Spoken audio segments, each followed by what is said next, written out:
পড়ার বিষয় পক্ষ থেকে বলছি, তোমরা যারা কলকাতা বিশ্ববিদ্যালয় এডুকেশন থার্ড সেমিস্টারে সাপ্লি পেয়েছ, অর্থাৎ তোমাদের যাদের এডুকেশন জিইসিসিতে থার্ড সেমিস্টারে তোমাদের যাদের যে কোনো কারণে হোক সাপ্লি পেয়েছো, তাদের জন্য আমরা পড়ার বিষয় পক্ষ থেকে এই GECC3 অর্থাৎ এডুকেশন জেনারেল থার্ড সেমিস্টার সাপ্লির সাজেশান নিয়ে এসেছি।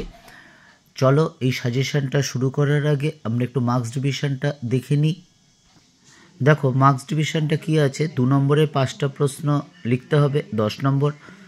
5 নম্বরে 6টি প্রশ্ন থাকবে, 5টা তোমাদের লিখতে হবে, 25 নম্বর।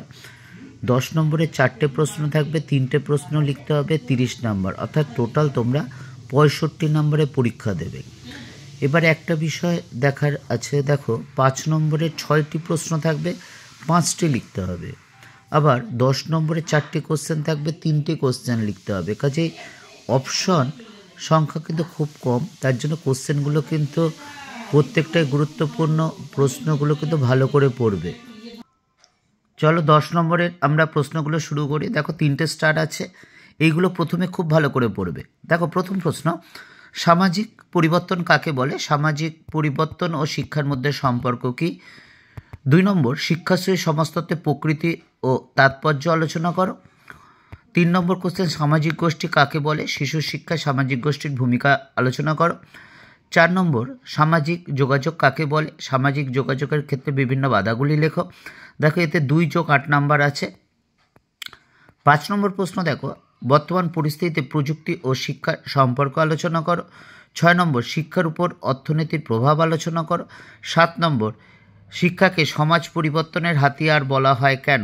এই 7টা প্রশ্ন কিন্তু তোমরা খুব ভালো করে পড়বে, এগুলো খুব ইম্পর্টেন্ট কোশ্চেন। 8 নম্বর, দেখো সামাজিকীকরণ কাকে বলে? সামাজিকীকরণে পরিবারের সদস্যদের ভূমিকা আলোচনা করো। 9 নম্বর, সামাজিক যোগাযোগ কাকে বলে? সামাজিক যোগাযোগের মাধ্যমগুলি আলোচনা করো। 10 নম্বর, কৃষ্টি কাকে বলে? শিক্ষা ও কৃষ্টির মধ্যে পারস্পরিক সম্পর্ক আলোচনা করো। এই 10টা কোশ্চেন, বিশেষত প্রথম 7টা কোশ্চেন কিন্তু তোমরা প্রত্যেকে ভালো করে পড়বে।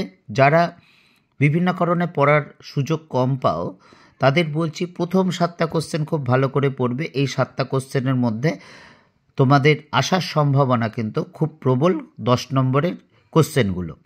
এবার চলো আমরা 5 নম্বর সাজেশন শুরু করি। এবার আমরা 5 নম্বরের সাজেশন শুরু করছি। দেখো প্রথম প্রশ্ন, শিক্ষার সমাজতত্ত্বের বৈশিষ্ট্য লেখো। 2 নম্বর প্রশ্ন, শিক্ষার সহিত সমাজতত্ত্বের ধারণা লেখো। 3 নম্বরটা যেটা আমরা কেটে দিয়েছি একটা, এটা 10 নম্বরেই আছে, কাজেই এটা আলাদা করে করার দরকার নেই, বুঝতেই পারছো। কাজেই নাম্বারটা কিন্তু একটু আছে, যাই হোক। 4 নম্বর, দেখো সামাজিক যোগাযোগে গণমাধ্যমের যে কোনো একটি ভূমিকা আলোচনা করো। 5 নম্বর, প্রাথমিক গোষ্ঠীর 5টি ভূমিকা লেখো। 6 নম্বর, অর্থাৎ 6 নম্বর কিন্তু বলছি, কিন্তু আসলে কিন্তু এটা 5 নম্বর। 6 নম্বর, ধর্ম ও শিক্ষার সামাজিক সম্পর্ক বলতে কী বোঝো? 7 নম্বর, শিক্ষার সমাজতত্ত্বের অধ্যয়নের প্রয়োজনীয়তা লেখো। 8 নম্বর, তথ্য ও যোগাযোগের প্রযুক্তি বলতে তথ্য ও যোগাযোগ প্রযুক্তি কাকে বলে?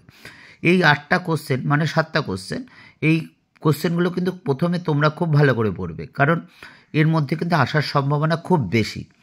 9 নম্বর প্রশ্ন, সামাজিক স্তরবিন্যাসের ক্ষেত্রে শিক্ষার ভূমিকা আলোচনা করো। 10 নম্বর, সামাজিক স্তরবিন্যাস কাকে বলে? 11 নম্বর, শিক্ষা একটি সামাজিক প্রক্রিয়া, সংক্ষেপে আলোচনা করো। এবং লাস্ট কোশ্চেন অর্থাৎ 12 নম্বর কোশ্চেন, সমাজতত্ত্ব ও শিক্ষার মধ্যে সম্পর্ক আলোচনা করো। এই কোশ্চেনগুলো তোমরা খুব ভালো করে পড়বে।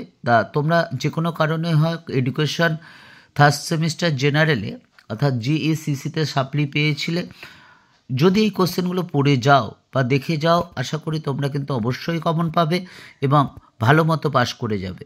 আবার বলছি, তোমরা যারা পড়াশোনার সুযোগ কম পাও বা সময় কম পাও, তাদের যেগুলো 3টে করে স্টার দেওয়া আছে সেই স্টারগুলো ভালো করে দেখে যাও।